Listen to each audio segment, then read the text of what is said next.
Christine, good to see you. In fact, these years are not easy years when you talk about geostrategic discussions on any issue. But what is significant is that you and me are talking about at a time when India and Pakistan both became independent countries 75 years back. And also, we became independent, but we were also partitioned. But don't you think so? This partition was ill-founded and built on fault lines. And do you think that the creation of Pakistan was done in the manner of location? Was it a Western design as part of the great game? Or was it something which was naturally to be what it became? Christine, your views. So first, thanks for having me. So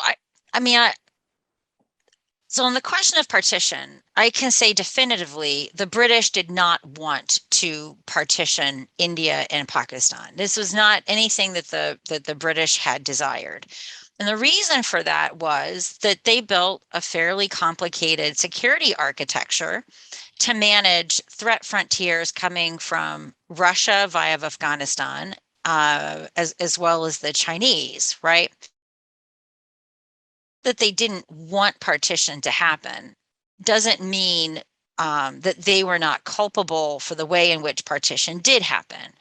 But I think that blame can really be apportioned across multiple parties. So I think the first thing that people might forget is that the Indian National Congress withdrew from government when the United Kingdom declared war against Germany on behalf of India. And immediately the Britons put into jail those Congress leaders. And during this period, the Muslim leaders really had the sole ear of the British. So this, I think, withdrawing from the government and then being put into jail really removed a lot of opportunity for the Congress leaders to press their position on what a post-independence India should look like. But I think the other issue really came down to Jinnah's intransigence and ultimately the Congress's decision how to handle his intransigence. So Jinnah it wasn't easy for him to sell the people that would eventually be Pakistanis on the idea of Pakistan. People might forget that in the 1936-37 elections, the Muslim League was routed. And in those portions that would become Pakistan, there was very little support for it, except perhaps in East Pakistan.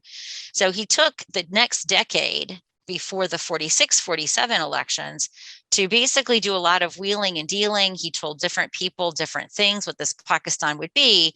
And of course, in the 1946-47 elections, the Muslim League swept those areas that would become Pakistan, with the exception of the Northwest Frontier Province, which voted for the Indian National Congress, and they actually wanted to remain with India. So Jinnah really went into the dispensation or the negotiations with a really hard position, that the two-nation theory said that India's Muslims and Hindus were equal civilizations, even though they were disparate in numbers. And he was arguing for equal representation in a united federal parliament. And of course, everyone knows that the Britons had decided that they were going to expedite independence by 1 year. It was supposed to happen in 1948, not 1947. And the Indian National Congress was fearful that if there couldn't be an agreement on how the country would be governed independently, that maybe the Britons would reverse course. So the Indians basically, the Indian National Congress basically said to Jinnah, well, you know what, have your Pakistan, go at it. So I think there was a lot of blame to go around for the decision to partition. But the way in which India was partitioned, the blame for that solely defaults to the British, right? We know all of the horror stories. Radcliffe knew nothing about India. He was there only briefly before partition. The award of partition was only announced after independence and after he had been put on a boat to escape. And a lot of people believe that much of the communal bloodshed could have been spared had the award been announced well in advance of partition. So to summarize, I don't think the British wanted it. In fact, I know for a fact that they didn't. Lots of blame is to go around with the British, the Muslim League, and Jinnahs and transigents, but ultimately Congress feared that the British wouldn't leave as they had planned if they couldn't agree. And then the way in which it was partitioned, including the sanguinary violence, that is solely on the shoulders of the British, who failed to provide any modicum of security. Well, there were fault lines, but largely there were selfish reasons, political parties and the leaders had to get the partition be done the way it got done. But having gone through the partition, in your recent article, you have spoken about unfinished agenda. Whose unfinished agenda is it? Has that unfinished agenda seen through fall through of East Pakistan and becoming Bangladesh, or there is some other unfinished agenda that you're talking about? Well, Whose unfinished agenda and how it would be completed? Well, I was really talking about the 1971 war, right? And I mean, in some sense, so there's a debate about some Bangladeshi nationalists would say that the reason why Bengalis in what became East Pakistan supported partition, some will say that they saw this as a stepping stone to having an independent Bangladesh, Bengali Desh. It had various different potential monikers. So my article focused on the 1971 war in particular, thinking about this is now this is the 50th anniversary of that war. It's coming up very soon. And so when I think back about that war, for me, it raises a lot of questions. It's, as is well known, India vivisected Pakistan. It was the undisputed victor, but it ceded those gains at Shimla. It's astonishing that pretty much every single Pakistani demand India acquiesced to. And I think there's a really strong argument that can be made that Pakistan may have lost that particular battle, but I think it may have won the war over time. The Pakistan that emerged is ironically stronger. It is more secure. It doesn't have to bother about this indefensible East. It doesn't have to deal with the very significant cultural differences that existed between the East and the West. And the Pakistan that emerged was a much more successful rent seeker from the international community, being able to sell its strategic utility to the highest bidder, which in many cases over time at different periods was the United States. The goals of the Bangladeshis, the Bengalis who then became Bangladeshis, their goals of setting up a secular democracy faltered within years. Bangladesh is not a secular democracy today. Bangladesh's Sheikh Hasina rules that country like an autocrat. Corruption is rife. She maintains power very much like her father did, which was similarly, I might add, to how Zulfikar Ali Bhutto retained power by manipulating the instruments of coercion to eliminate, in many cases through death, and in other cases, silence any of her political rivals as well as her critics at home. And then given these two realities, is India safer as a result of vivisecting Pakistan? India did not want there to be a miniature Pakistan to establish itself in the East. But if you take a more patient examination of Bangladesh's trajectory, this isn't the Bangladesh that India had imagined. And in fact, had India not vivisected the country, Pakistan would have been far more indefensible than it is. So for me, I thought that the 50-year anniversary of the 1971 war was was an occasion to really reconsider, did the Pakistanis lose after all? Yeah, And I but come Christine, to a mixed argument. yeah, but what intrigues me is that if Pakistan lost the battle and continues to win the war, and in a way it is more united, but it was also very well supported by the Western Bloc. United States of America never saw anything wrong with Pakistan. It continued to pump money into Pakistan, and in return, Pakistan only hit back through terrorism or through deceit. At the end of Well, it, the so number of actually, yeah. number of But intelligence agencies could not see through. so actually, I think that's a very common belief in India, but it actually doesn't hold scrutiny with respect to the facts. So um, Pakistan had initially begged and pleaded, frankly, to be included in treaty organizations that were establishing. It repeatedly went to multiple US administrations and said, you could rent our army.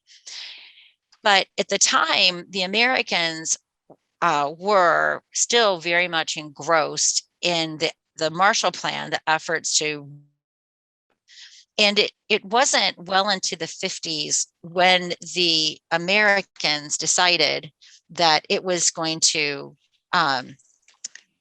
take those entreaties seriously. And what motivated the US to do that was the Korean War. And this is when the US decided that delegating its Asia policy to Britain wasn't going to be prudent. So NATO obviously was the North Atlantic Treaty Organization. The second treaty organization that the British had floated was called the Northern Tier Defense, which became the Baghdad Pact and then CENTO. The Americans were never a part of CENTO. We had observer status. So that's one misperception that many people harbor. So Pakistan became a member of CENTO. It also literally begged and pleaded to be a member of CETO because it was hoping to get a security guarantee against any aggression in East Pakistan. The Americans did not want Pakistan to join CETO. They understood that if Pakistan joined, other actual Southeast Asian states wouldn't. And we even put in a provision saying that this is not going to afford any protections to East Pakistan because India is not a communist state. So this treaty relationship went on from the mid 50s up to 1965. In 1965, Pakistan came under sanctions for beginning the 1965 war. And those funds were not restored until President Reagan came into office in 1980. And because the United States had actually sanctioned Pakistan in April of 1979 for making progress in nuclear reprocessing capabilities, enrichment capabilities, Pakistan was essentially under sanctions from 1965 until 1982, which is when Reagan was able to get Congress to lift those sanctions. And they did it through what was called the Pressler Amendment, ultimately. Then sanctions were reapplied on Pakistan in 1990, right? So you had 54 to 65, then again from 82 to 1990, and then Pakistan was again under complete sanctions until 9/11. So the idea that the Americans have had this nonstop agreement with the Pakistanis, that is, I know it's a very common story in India, but it is a story. It doesn't align with the facts. Pakistan is very lucky that, and again, that West Pakistan, which became Pakistan, was strategically situated during the Soviet invasion of Afghanistan. People don't realize this. The Pakistanis began jihad in 1973 under Zulfikar Ali Bhutto. Zulfikar Ali Bhutto and then Zia constantly implored the United States to support their effort, and we didn't. And in fact, as I said, in April of 79, we even sanctioned Pakistan. The Americans were not aware of what was happening in Afghanistan until the summer of 79. And it's after Tariqi is essentially ousted and Amin begins his murderous spree, that the Americans finally get involved, only covertly. So if you look at the Kargil War, right, the Americans supported the Indian position during Kargil. And the Americans from 2005, for many years, for about 10 years, went to great exertions to change its own domestic law to accommodate India's status as a de facto nuclear power, but it also lifted mountains to make sure that international organizations would accommodate India as a nuclear power. So I think that neither has the United States been inimically hostile to India for the last 70 years, nor has it been intransigently supportive of Pakistan. The record is mixed. And why is the record mixed? Because of US interests. From about 2000, well, really began with President Clinton, there was this implicit understanding that India was more important than Pakistan, and we had to recognize that in our policy. And to some considerable extent, the US has sought to do that. Obviously, the 9/11 attacks made it difficult to do what it had planned to do under George W. Bush, as advised by Ashley Tellez and Ambassador Blackwell, that what Pakistan needed was a soft landing. In other words, you are important because you are a threat. India is important because it is an important emerging partner of the United States in managing security. Well, Christina, I'll take you back to the earlier years, if I choose to say so.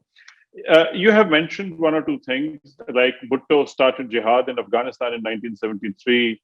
Then I say, Pakistan has been built on a weak constitution, very weak economic fundamentals. How does it become a nuclear power? And then it continues to become a darling of the Western world to say that, the jihadis would get hold of the nuclear weapons, and then let's support them and let this country not fail.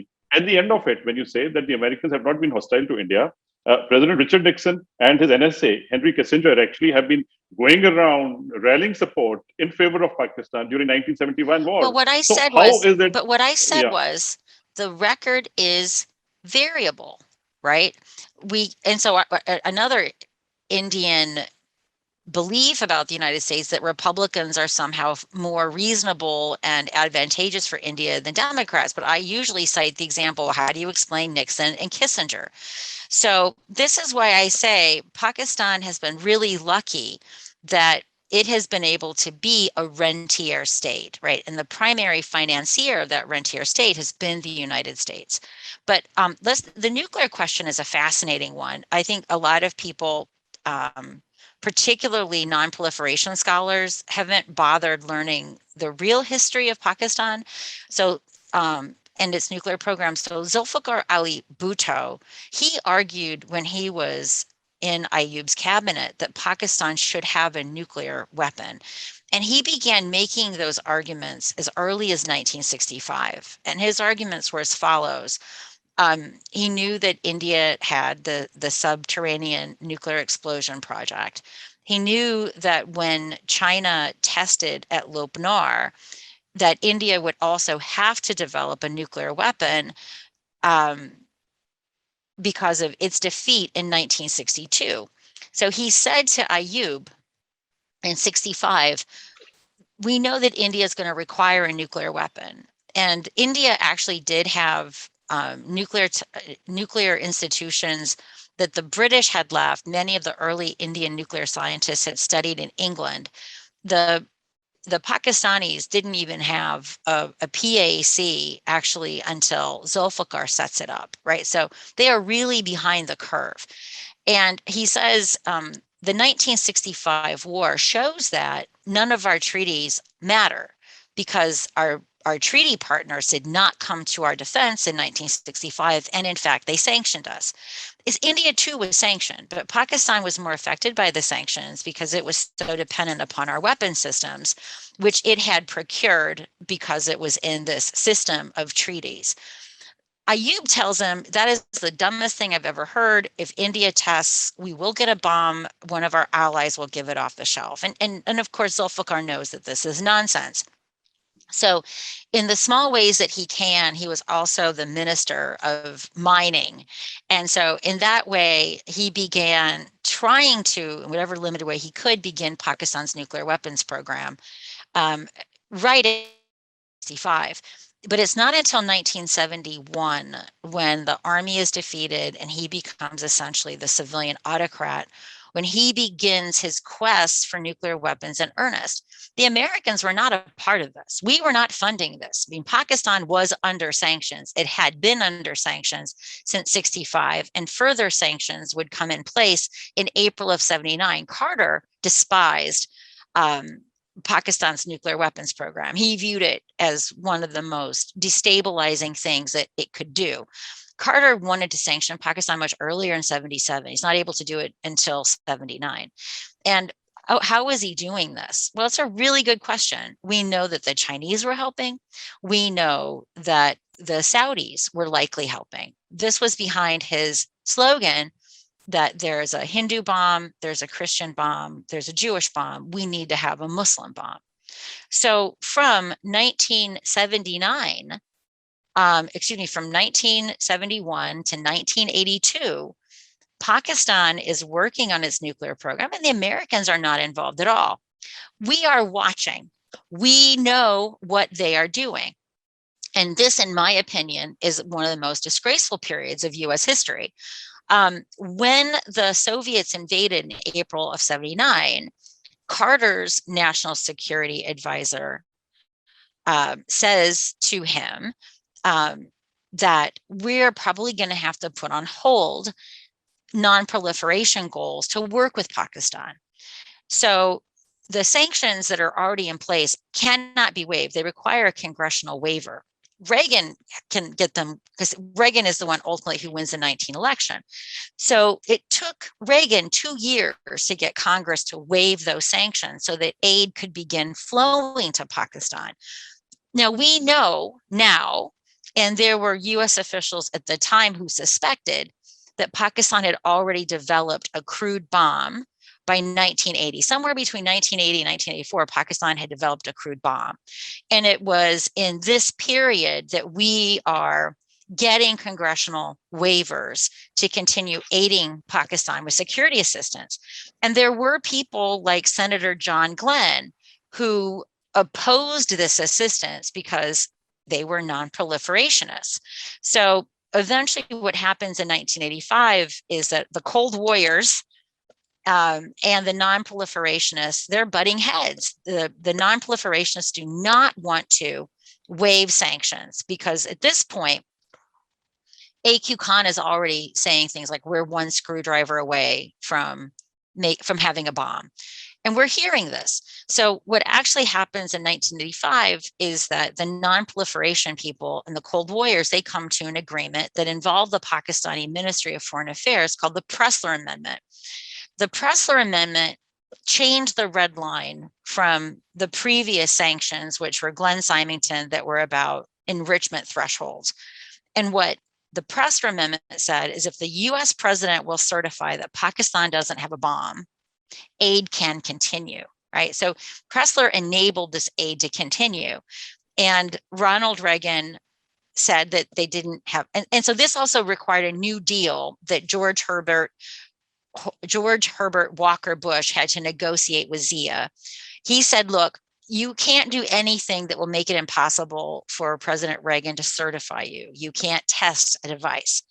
So this is where I think the Indian criticism, I think, is really most germane, because in this period that the American president was certifying that Pakistan was bomb-free, we actually knew it wasn't, right?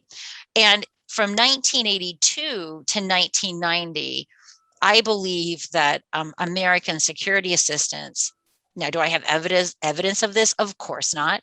But I suspect that American security assistance between 82 and 90 did help subsidize Pakistan's nuclear program. I also believe that the coalition support funds were a huge slush fund for Pakistan. The US Government Accounting Office uncovered numerous discrepancies.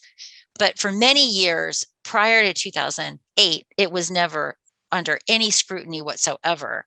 And so I also believe that from 2002 until these coalition support funds were cut off under President Trump, that we were directly subsidizing Pakistan's nuclear program. So I think, there's no denying that the American patronage, if you will, it's for this reason for years. I mean, for my entire professional life as an adult, I have been arguing against giving Pakistan these kinds of monies for the reasons that we were supporting this. But Christine, you call Pakistan just getting lucky, but I suppose it is just not lucky. Out of luck, you don't make a bomb. Out of luck, you don't keep getting money. Somebody has to be blind and somebody has to be dumb in relation to somebody who's smart. It's not blind and dumb. It's a question of competing interests and what tips the scales. So Brzezinski was very clear in the April of '79 that he believed defeating the Soviet Union was more important than proliferation. Now, obviously, we can very easily say with hindsight that was a ludicrous proposition. We know that for much of the Cold War, the CIA, the people that were tasked with understanding the Soviet economy, didn't understand the Soviet economy and how weak it was. So there's now a large body of historical evidence that says that the Soviet Union probably would have broken up without the anti-Soviet jihad in Afghanistan, that it wasn't necessary. But at the time, they were essentially saying, we cannot do both of these things simultaneously. We cannot defeat the Soviets in Afghanistan without Pakistan's help. And actually, you'll recall that this is also the time after the Iranian Revolution. Iran was obviously not a partner. There were no Central Asian states. They were a part of the Soviet Union. So from April '79 to the signing of the Geneva Accords in 1988, the Americans decided that defeating the Soviet Union required Pakistan's assistance, and that actively took precedence over Pakistan's nuclear proliferation, right? I was not a functioning adult then. I was a teenager. I say as an analyst that this was foolhardy. I think it was wrong for another reason. Had the Americans not, remember, Pakistan had already launched the jihad in '73. Carter didn't want anything to do with it. President Reagan was very happy waging the conflict in Afghanistan through the lens of jihad. He had no problem with it, right? He glorified them. Had we not done that, I do not believe Al-Qaeda would have developed, right? So I can say, and there will be people who disagree with me, that we did not need to do this. The Soviet Union likely would have collapsed on its own, that the way we waged this jihad created a more dangerous Pakistan. It empowered the ISI in a way that it hadn't been previously, that our unstinting support from '82, certainly to '88 and up until '90, enabled Pakistan's proliferation, right? So, but I know that there are people who disagree with me. I don't, they have a different reason. They don't agree that history tells us that the Soviet Union would have collapsed. So that's my opinion, but it wasn't about stupidity. So this is something that I reject. What was actually going on, and I, every bureaucracy is this. India has the same set of bureaucratic issues. If you look at the CIA, if you look at the other intelligence agencies, if you looked at Congress, there were very clearly two factions. There was one part of the CIA that was monitoring Pakistan's nuclear development, and they found it very problematic that we were supporting them. And they had counterparts in Congress, and they had counterparts in the State Department. You had another faction in the CIA they were the Cold Warriors. They were interested in defeating the Soviet Unions of defeating the Soviets in Afghanistan. They wanted to make this their Vietnam. And they had strong proponents in Congress, people like Charlie Wilson, and they had proponents in the State Department. So it is not the case that Americans didn't know. It is a case that with this knowledge, on balance, the Reagan administration thought that defeating the Soviets required Pakistan, and that took precedence over suppressing Pakistan's nuclear program. This is not stupidity. No, Christine, I agree. They made a calculated choice that you and I might disagree with, but it wasn't ignorance. They weren't bamboozled. They made a choice that would have consequences that they failed to, I believe, appropriately appreciate.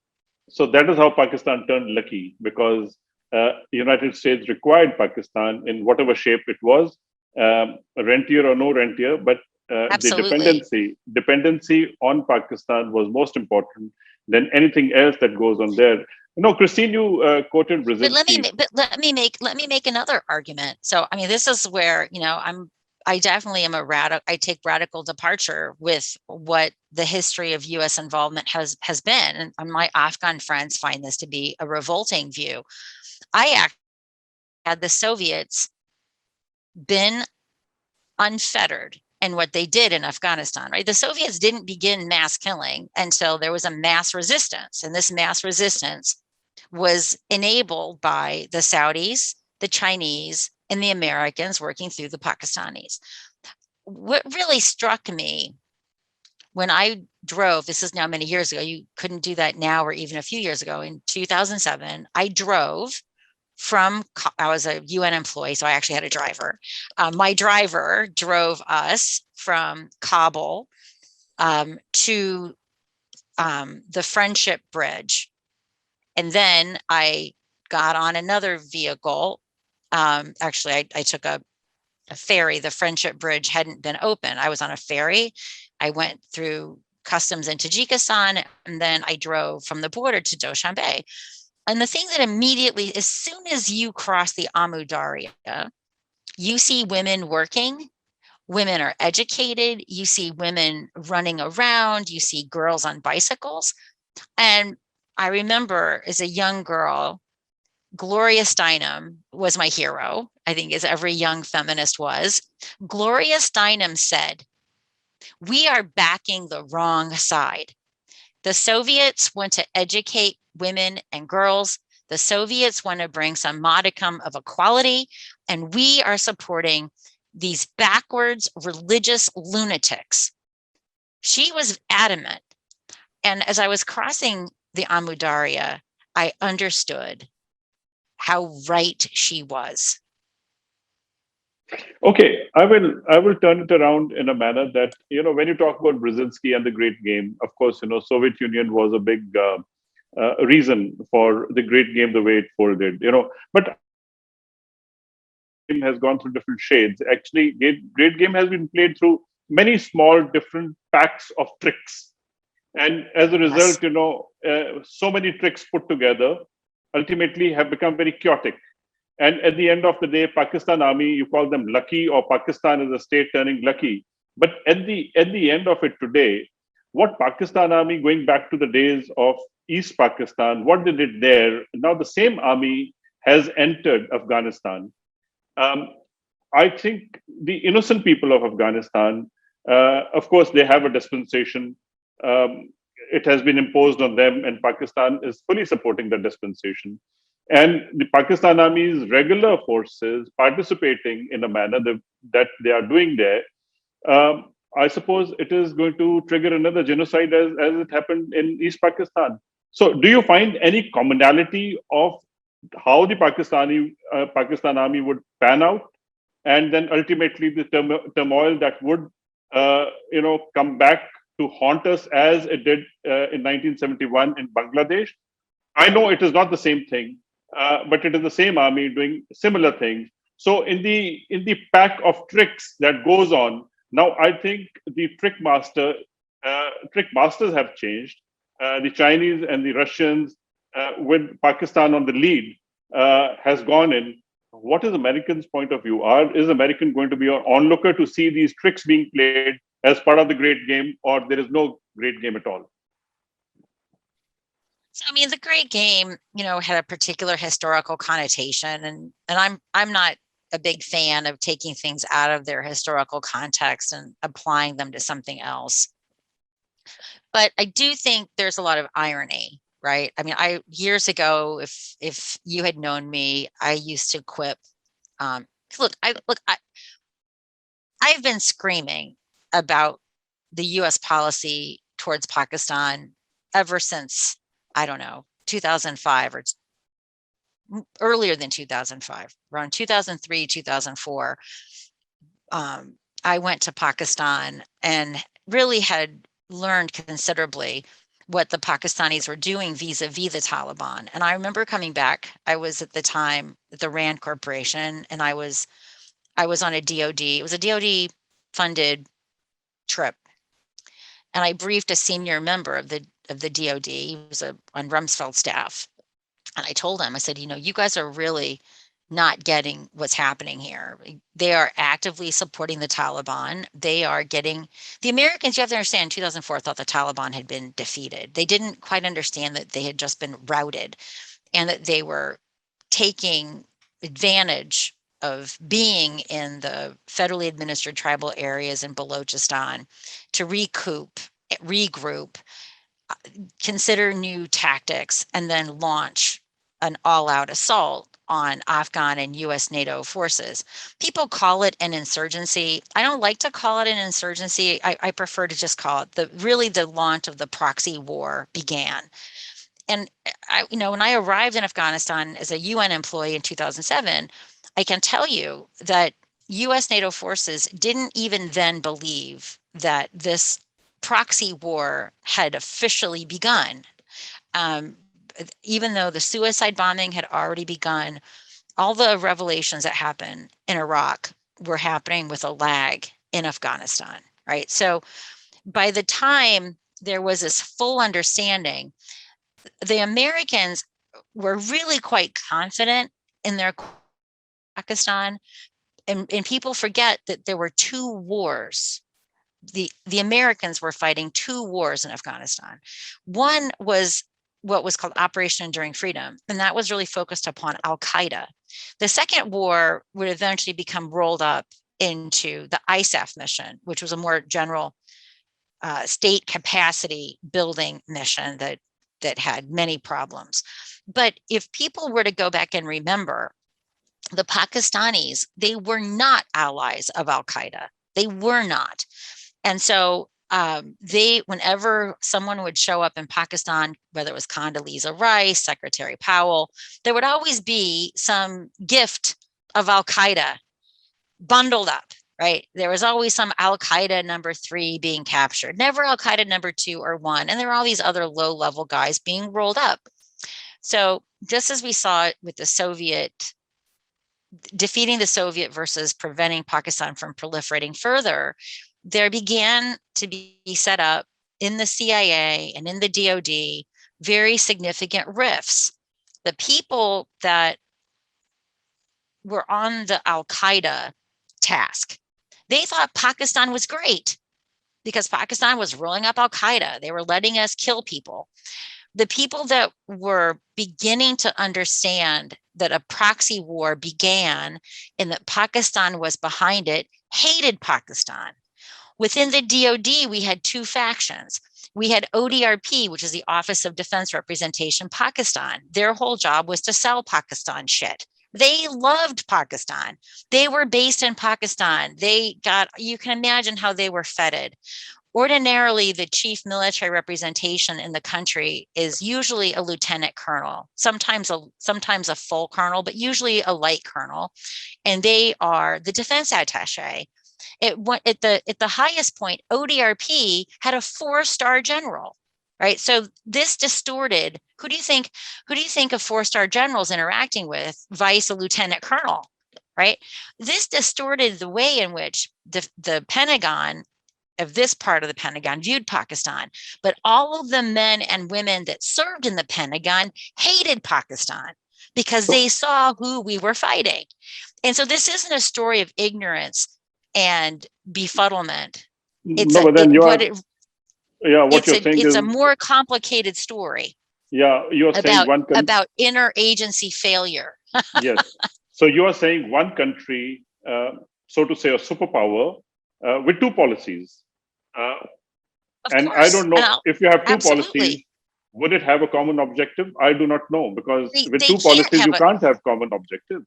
there is no common objective, right? And this was always, and I tried to explain this to Indians in the earliest days of this war, and they just looked at me like I was an apologist, and I wasn't an apologist for Pakistan. I'm trying to explain what happens. So essentially, if you care about the proxy war, some people will call an insurgency, but I'm going to insist upon calling a proxy war. The only way you win that is by kicking the shit out of Pakistan, right? By putting pressure on them. Why are you providing succor to the Taliban? Why is there a Peshawar Shura, a Quetta Shura, a Miram Shah Shura, a Rawalpindi Shura, a Karachi Shura, right? Why are we giving coalition support funds to Pakistan when they're not supporting the coalition, right? If you are on the Al-Qaeda billet, Pakistan is the most important country for you. Now, if you're sitting at an APEC security, if you're the national security advisor and you're at the National Security Council, politically, who do the voters care about? They care about Al-Qaeda. They don't care about the Taliban. By the way, this is still the story of Americans today. Americans are saying, Al-Qaeda, we got Osama bin Laden, we got him in Pakistan, done. Come on, Tamam show that they would say, But then, let's get out of here. Since you spoke about Osama bin Laden, Yes. was it a gift given by the Pakistanis to the Americans? No, it was not. In fact, here's what happened. Again, it's a complicated story to tell, but essentially there was a group of women, and it was women because we are tenacious. We don't give up. We don't shut up. We will nag you to your grave. There was a group of 5 women. They were very confident that Osama bin Laden was in Pakistan. The primary sources of intel were generally SIGINT, right? So you needed to have eyes on the ground. You needed someone to go in there, because if we're going to launch a raid just a kilometer or 2 from the PMA at Kakul, you can't be wrong. Not be wrong. So ironically, even as Pakistan was being its most perfidious in supporting the Taliban, Hussein Haqqani was the ambassador, and he was giving visas to the jassouses, right? This was the crux of Memo Gate. This is why he's considered to be a traitor. By the fact that Pakistan thinks he's a traitor for helping to get Osama bin Laden tells you everything you need to know about Osama bin Laden and Pakistan. But he was giving visas, and I know that my visas were constantly coming under scrutiny. People who were archaeologists or not archaeologists, there was just a whole bunch of people, and who had research interests that happened to be in and around Abbottabad. And so it was the constant feeding into the system of human that really made the US increasingly confident that Osama bin Laden was there. And that's how the raid happened. Now, in all fairness, we gave the Pakistanis a chance to take a ride on the victory bus, right? We gave them an opening to say that you helped us do this.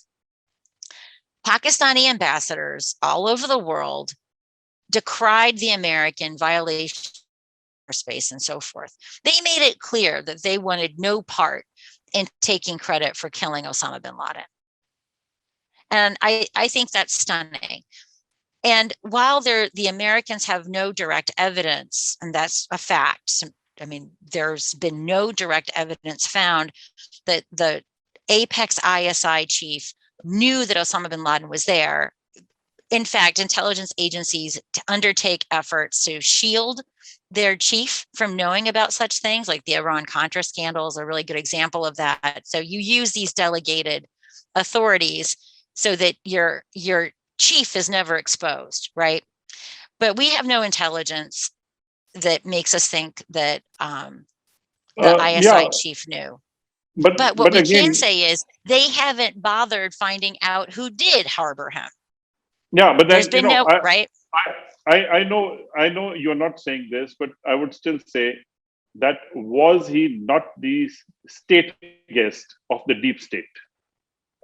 So look, I mean, I traffic in evidence, right? What I can say is this: we have no direct evidence that was the case, but we also know how intelligence organizations work, including your own. When you are doing things off the books, that's called off the books. They're off the books so that your chief can't know and therefore can't be held accountable. Like, we know all intelligence agencies operate this way. Yeah. We also know, right? Always. This is when you're running an operation like this, deniability. Everyone does this. This is tradecraft, right? Yeah. But we also know that the Pakistanis have not cared to know who harbored him, right? The so-called Abbottabad, I joke and call it Abbottabad, but the Abbottabad Commission report actually basically is exculpatory. It says, we don't know. In fact, I was reading it at the beach when it came out, and I said to my husband, every time it says we don't know, I am going to have a Patiala peg. I could not continue with that because I would have probably been in the hospital with alcohol poisoning. It was just, the whole thing kept saying, we don't know. The only person they've arrested has been Dr. Afridi, who was a part of the vaccination scam that didn't yield any useful intelligence. But what's also interesting about them is that you should have at least sacked the air chief, right, for letting the Americans violate Pakistan's airspace so outrageously. He was never sacked. And in fact, if the PPP had truly been interested in clipping the wings of the military, it could have done what in 1971, which was pillory the military, right, and use it as an opportunity to assert civilian control over this feckless organization. But it didn't. It gave excuses to the military. So I don't think you know this. I was in Pakistan the week he was killed. Okay. So, right, I saw it firsthand. And they were saying, I mean, what people were saying on the streets were things like, horn mat bajao, Fauj so rahi hai. All right. Okay. Right. I can understand where you're coming from, but I will take your Hindi or Urdu, expression. I think Pakistan Army has been ruling the roost nationally, internationally. They've had the best of the time. How is it that Pakistan having a nuclear bomb on one side, the terrorist, on the other side? Do you think with this great combination, they have been running this enterprise of nearly failing state and not failing yet? But at the end of it today, if you look at the entire globe where people should focus on, it should literally be Pakistan. So with that background of the bomb, the terrorist. So logically speaking, right, Pakistan, which has the fastest growing nuclear arsenal in the world, and this flotilla of terrorist organizations, it should be a pariah, right? It should be treated like a North Korea or Iran. So I don't disagree with you. But I also understand how others have a different opinion about how best to handle it. It's a view that I reject, but it's a view I also understand. They believe, so this is just good old-fashioned nuclear coercion, right? So what Pakistan says, and it's interesting, this doesn't work when Iran or North Korea does it, right? So which tells you that there's something else going on, that this isn't strictly speaking logic. But what Pakistan essentially does is that it holds a gun to its head and it says, pay me or I'm going to shoot myself. And what essentially Pakistan does is that it cultivates. So what I find fascinating, so you and I agree completely on this. What I find fascinating is that there is this dichotomy. Right? On the one hand, Pakistan says, we are a responsible nuclear power, so you should not treat us like a rogue state, right? It says this. It wants to be taken seriously. It wanted a comparable nuclear deal to what India got. All right, so with one half its face, it says this. And in fact, if the command and control of its nuclear weapons were truly compromised, it would not be an effective deterrent, right? An effective deterrent is one over which there is effective command and control. So Pakistan will deploy that argumentation when it suits it. But for less sophisticated audiences, it likes to cultivate the possibility that if Pakistan is broke, if it can't pay its bills, then we can't say what's going to happen. What's going to happen to the army? What's going to happen to the nuclear weapons? Maybe the terrorists are going to get the nuclear weapons, the fissile material, or whatever. And Pakistan continues to coerce the world to keep writing checks. Now, I've long argued that this is completely backwards, because as long as we keep writing the checks, Pakistan can continue to grow the two things that we apparently fear the most, right? That we need to be treating Pakistan like Iran, right?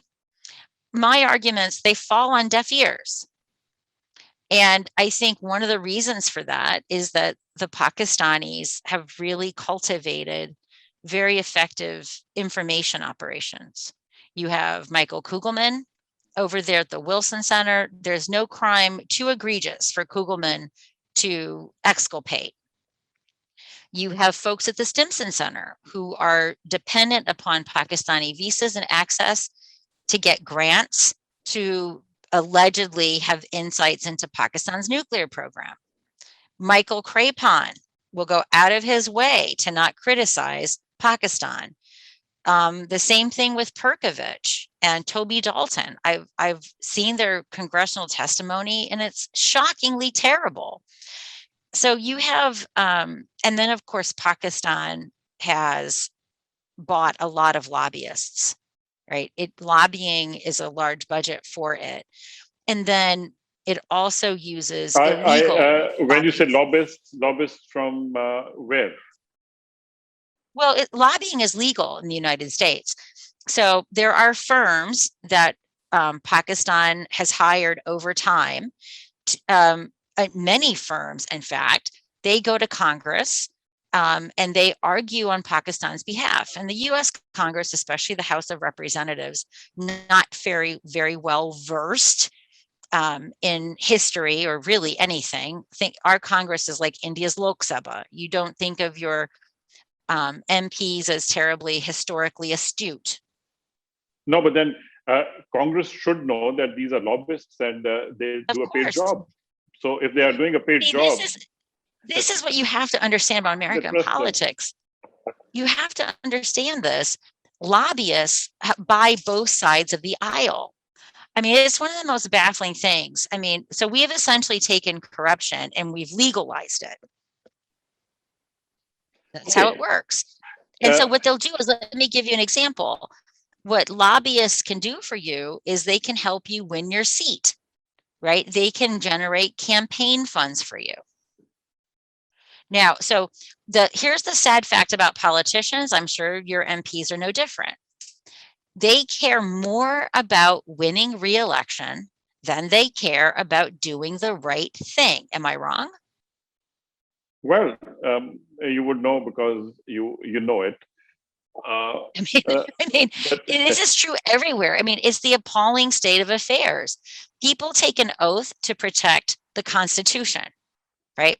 To protect their country. But despite this oath, they do things to secure their re-election, even though it's undermining the interests of the country, that they took an oath to defend. It's one of the most disgusting and odious things about politicians, Okay, but it's so also one of the most Christine, predictable uh, things that they I'd like to get you out of United States and bring you back to South Asia.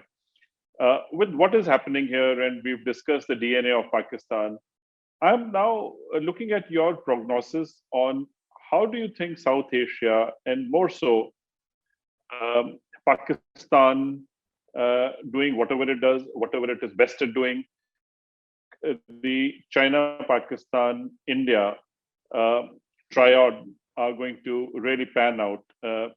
And what do you feel of the security situation here? Does it concern you? I mean, it does. I mean, in short, and then unfortunately I have to deal with some student stuff. So yeah, I mean, it does in short. I'm probably the outlier because there aren't a lot of people who've been around that study the entire region for as long as I have, right? Generally, people are a Pakistan expert or they call themselves an India expert, and they don't have language skills, right? A lot of these folks don't have language skills, and they haven't, and many of the people opining on Afghanistan haven't spent any time in Afghanistan. They certainly haven't spent time off of FOB. So I'm definitely an outlier. What I see a lot of, it gives me migraines. They have two strains of arguments. They say that China is disturbed by the Taliban because of the Uyghur situation, and that the Chinese are going to put a leash on the Taliban. They also say that there's so many op-eds, I can't, like Ashley Jackson wrote this insipid op-ed in the Washington Post about how this is a moderate Taliban, how this is a more inclusive Taliban. Both of these arguments are dangerous. This is not a more moderate Taliban. This Taliban is closer to Al-Qaeda than it ever was. We have a Haqqani Minister of Said Interior. Al Qaeda, closer to Al Qaeda, you said? It's much closer to Al-Qaeda than Mullah Omar did not like Osama bin Laden, right? He saw Osama bin Laden as a troublemaker. He moved him to coast to keep an eye on him, not because he liked him, right? And Mullah Omar consistently requested him to not cause trouble for Afghanistan and the Taliban government. And he consistently caused trouble, right? The embassy attacks in Africa caused trouble. That resulted in the cruise missile strikes on coast. Obviously, 9/11 caused a lot of problems for Mullah Omar. So nonetheless, for historical reasons, Osama bin Laden took a bayat to Mullah Omar. It wasn't Mullah Omar took a bayat to Osama bin Laden. It was the other way around. Okay. So after Mullah Omar was revealed to be dead, and after Osama bin Laden was killed, the folks that rose up in the ranks, they were always close to Al-Qaeda, right? So if you leaving aside Mullah Omar's particular opinion, these are the folks, who at coast were collaborating with the Deobandis, right? What we know is that the missile strikes at coast didn't kill Al-Qaeda. It killed a bunch of Harkatul Jihad, Harkatul Mujahideen terrorists and their ISI handlers. So there was always this collaboration between Al-Qaeda and the Taliban, but Mullah Omar was very wary of Osama bin Laden. This Taliban fully embraces Al-Qaeda associates. The Haqqanis, for example, have always been close to Al-Qaeda. They were always close, and we have Haqqanis right here in the cabinet. And then also we now have ISIS.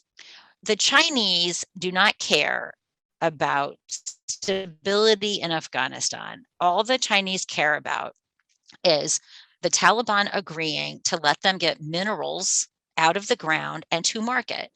And with the Taliban's assurances of being able to do this, then the port at Gwadar truly becomes functional, right? Because then Gwadar with Taliban acquiescence and access to the ring road, becomes the shortest port for Central Asia.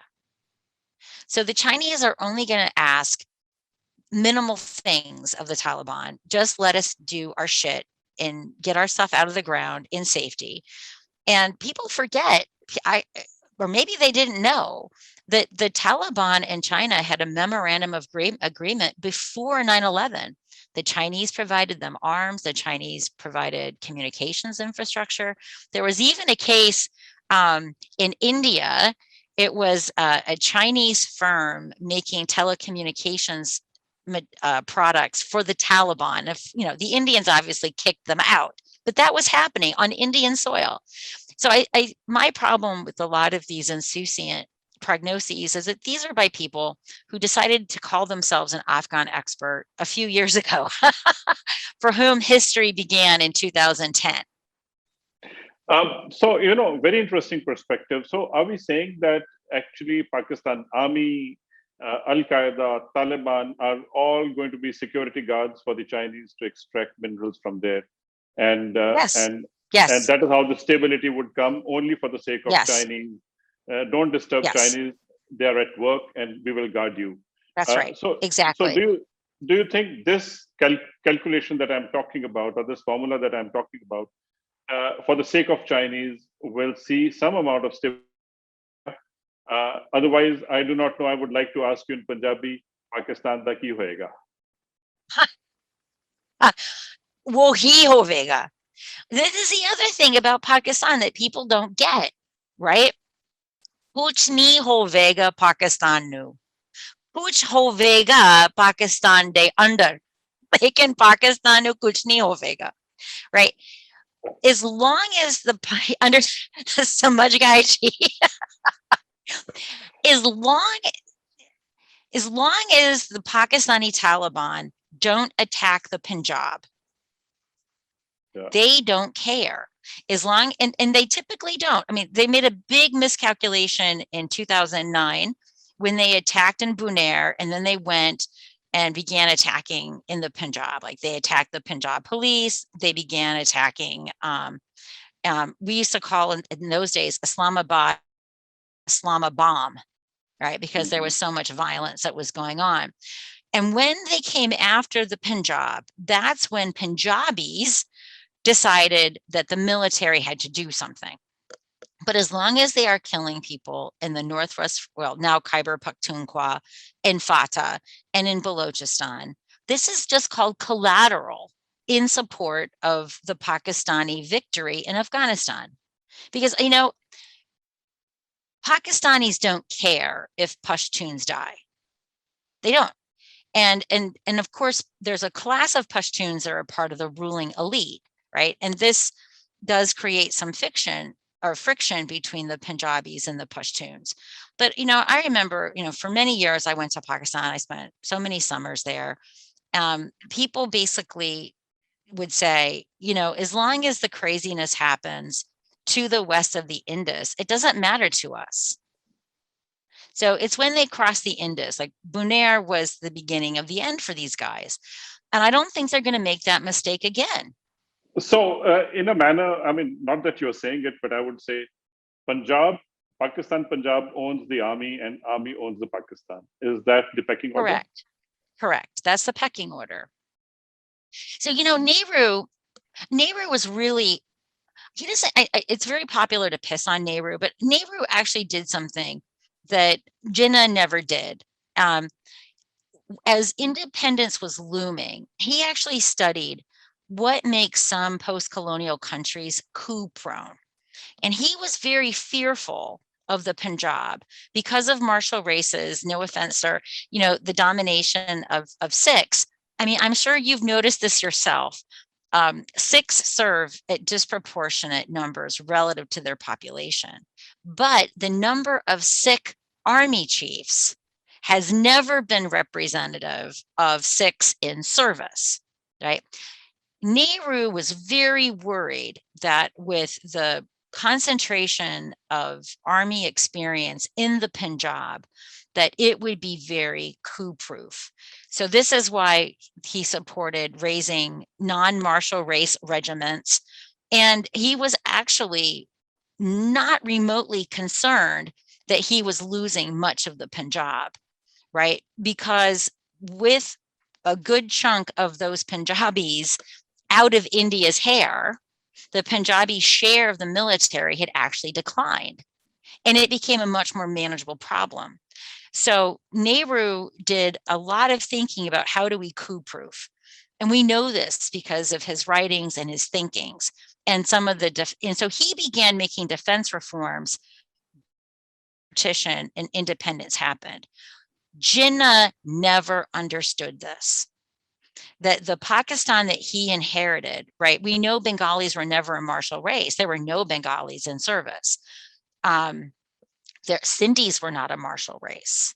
So the army that Pakistan inherited, and actually I did a formal study of this. I had Pakistan Army recruitment data at the district level historically. So yeah, the Punjab owns the army with a lot of Pashtuns. Actually, Pashtuns serve disproportionately relative to their population. And of course, Baloch and Sindhis are underrepresented. So in general, the Punjabis, with collaboration from some select elite Pashtuns, own the army, and the army owns the country. Thank you very much, Christine. It is crystal clear the way you speak about Pakistan in details, but I suppose future will tell. But I suppose in the parameters of understanding of how you really narrated the story of Pakistan of the past, I suppose from there we have to pick on how it could pan out in the future and hope everything remains fine. And stability is there because many countries are involved now and directly interested in AFPAC region. I suppose for reasons different than wanting peace, there would be peace, at least for the moment. All right. Hey, I look forward to meeting you one day when COVID is over, if it's ever over. I look forward to seeing you. Sat Sri Akal ji, Anand vich raho. Thank you. Thank you. Very kind of you for your Dhanyavad ji. time. Thank you, ji. Thank you. Bye-bye.